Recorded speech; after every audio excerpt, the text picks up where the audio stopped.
नमस्कार, मैं Jitu Bisht online coaching के माध्यम से आपको क्लास 12th को मैथ के वीडियो यहाँ से प्रोवाइड किए जाएंगे। तो आज हम पढ़ने जा रहे हैं एक्सरसाइज 2.1 को, इनवर्स ट्रिग्नोमेट्रिक फंक्शन, प्रतिलोम त्रिकोणमिति फलन को। आइए, ये प्रतिलोम फलन होता क्या है। जैसे x है, इसका प्रतिलोम फलन यानी कि इसका व्युत्क्रम इनवर्स इस तरह से लिख सकते हैं हम, इस तरह से या फिर इस तरह से भी लिख सकते हैं। तो प्रतिलोम फलनों का गुणनफल क्या होता है, अगर हम उस संख्या को उसके प्रतिलोम से गुणा करें तो एक आना चाहिए, इस तरह से कर सकता है। अगर हम ट्रिग्नोमेट्रिक में देखें तो आप ये साइन इनवर्स x है, तो इसको हम इस तरह से लिख सकते हैं, साइन x का होल इनवर्स इस तरह से, और या 1 साइन x। अब यदि हमें साइन इनवर्स दिया हुआ है और यहाँ पे साइन x फंक्शन है, तो ये साइन से ये कैंसिल होने के बाद यहाँ पे x आ जाएगा।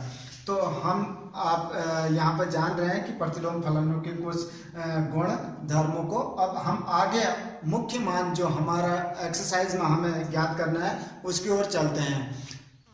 पहला ही क्वेश्चन लेते हैं, साइन इनवर्स 1/2। अब साइन इनवर्स 1/2, ये साइन में ही वैल्यू देखनी है। बाहर से अगर साइन इनवर्स है तो ये साइन में किसका मान 1/2 होता है, आपको यह देखना है। तो साइन 30 डिग्री का वैल्यू 1/2 होता है। तो आगे हम देख रहे हैं इसको, तो साइन इनवर्स, तो ये साइन में रेडियन माप में इसको बदल लेंगे। साइन 30 को रेडियन में बदलेंगे तो क्या लिखते हैं, π/6। तो साइन से साइन कैंसिल होगा, π/6 ये इसकी प्रिंसिपल वैल्यू होगी। अब देखते हैं प्रिंसिपल वैल्यू क्या है। जो साइन का डोमेन होता है वो -1 से 1 के बीच होता है। अब इस डोमेन को भी समझेंगे अभी। अब प्रिंसिपल वैल्यू जो होती है -π/2 से π/2 होती है।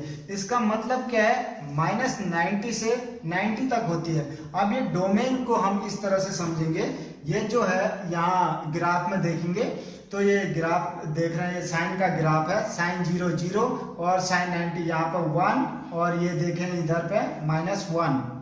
तो आप देख रहे हैं जहाँ साइन यहाँ π/2 जा रहा है और यहाँ पे फिर से जाएगा, तो यहाँ इस जो वैल्यू यहाँ पे होगी तो उसका मान 1 होगा। और जहाँ ये देख रहे हैं 0 का मान 0 और पाई का मान साइन 0, 2π का मान भी साइन 0।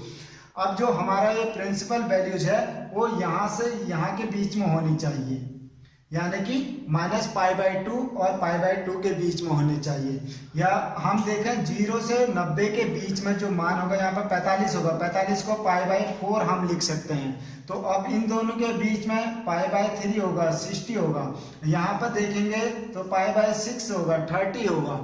अब इधर भी हम देखें तो ये भी π/6 माइनस का, ये माइनस का π/4 और ये माइनस का यहाँ पे π/3। अब देखें क्या ये वैल्यू इन दोनों के बीच में है, तो देख रहे हैं π/6 है। π/6 का मतलब क्या है, इसका मतलब पाई का मतलब 160/6, यानी कि पाई बराबर 180 होता है और बट्टे 6, तो इसका मतलब होगा 30 डिग्री। क्या 30 डिग्री, ये देख रहे हैं यहाँ पे ये 90 है, -90 डिग्री टू 90 डिग्री, तो इन दोनों के बीच में 30 डिग्री आता है। हाँ आता है, वैसे भी हम इससे देख लेते हैं ये क्वाड्रेंट से, तो ये 90 डिग्री है, तो यहाँ 30 डिग्री तो यहीं करीब होगा, इधर होगा ये 30 डिग्री। तो ये 30 डिग्री 0 से 90 के बीच में है, तो हम कह सकते हैं कि ये प्रिंसिपल वैल्यू है। तो अब नेक्स्ट हम यहाँ पे माइनस वाला एक एग्जांपल देखते हैं, और देखिए साइन इनवर्स से -1/2 हो जाए तो क्या होगा। अब हम इसे समझते हैं। पहली चीज ये वाला फॉर्मूला लगा लेंगे, माइनस अगर एंगल में है तो माइनस को आगे ले लेंगे, तो माइनस साइन इनवर्स 1/2 हो जाएगा। एंगल आपका प्लस हो गया। अब जब ये प्लस हो गया तो पहले वाली कंडीशन इसमें अप्लाई हो जाएगी, तो माइनस साइन इनवर्स, ये साइन किसकी वैल्यू है, साइन 30 की वैल्यू है, π/6। आपको टेबल कंफर्म लर्न होने चाहिए, तभी आप ये चीजें लिख सकते हैं। तो साइन इनवर्स से साइन कैंसिल, तो -π/6 क्या ये प्रिंसिपल वैल्यू है? तो इसे चेक कैसे करेंगे? यहाँ -π/2 से π/2 के बीच में ये वैल्यू होनी चाहिए। -π/6 का मतलब होता है -30 डिग्री, जो -90 से और 90 के बीच में होगी ही होगी। तो इसलिए ये भी एक प्रिंसिपल वैल्यू है -π/6 इसका साइन इनवर्स -1/2 का। और यदि हम देखें तो इसको ग्राफ में, तो आप जानते हैं कि साइन जो साइन की वैल्यू होती है यहाँ तक माइनस नहीं होती है, यहाँ तक ऑल आर पॉजिटिव होते हैं। तो ये π/2 है, इधर पाई है, तो यहाँ भी साइन थीटा और साइन का जो प्रतिलोम है यानी कि कोसेक थीटा ये प्लस में होते हैं। तो यहाँ जो एंगल होगा π-θ होगा या फिर π/2 + θ होगा, ये आप पढ़ चुके हैं पिछली कक्षा में। तो अब यहाँ जो एंगल होगा वो π + θ होगा और यहाँ ये 270 होगा यानी कि 3π/2 - θ। तो साइन थीटा की जो वैल्यू है वो यहाँ तक माइनस नहीं होगी, लेकिन यहाँ माइनस होगी क्योंकि यहाँ tan और cot पॉजिटिव होते हैं, बाकी सारे ट्रिग्नोमेट्री रेशियो नेगेटिव होते हैं। तो यहाँ भी साइन क्या होगा? ऋणात्मक होगा। अब देखते हैं अगर हम ये वाला फॉर्मूला न लगाएं तो तब क्या होता है।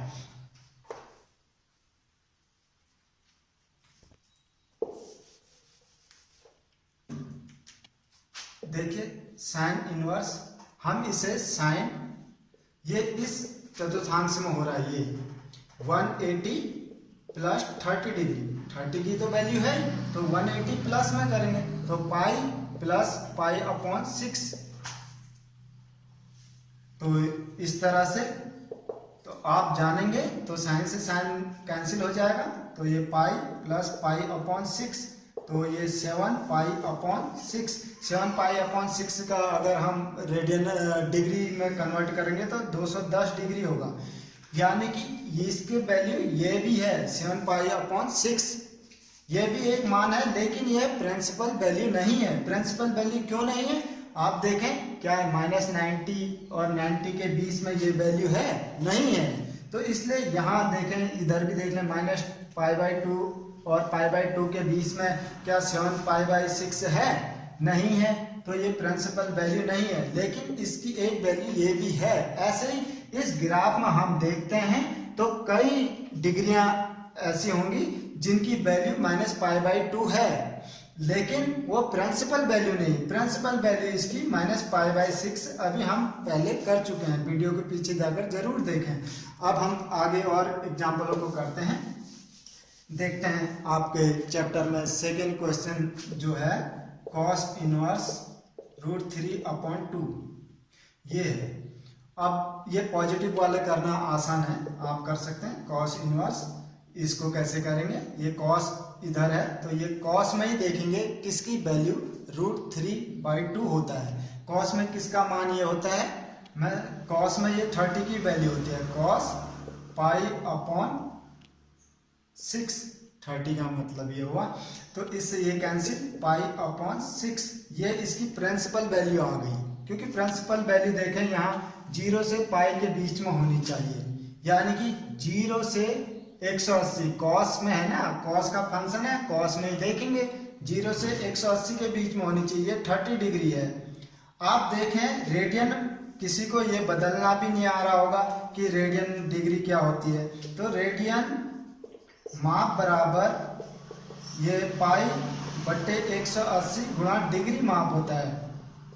तो इस तरह से चेंज कर सकते हो। जैसे आपको 30 डिग्री को रेडियन में कन्वर्ट करना है तो π × 180 × 30 डिग्री, तो 30 ये कैंसिल π/6 से हो जाएगा, इससे ये कैंसिल करके, तो ये इधर, तो 30 को हम डिग्री में लिखना चाहते हैं, ये रेडियन में लिखना चाहते हैं, तो ये।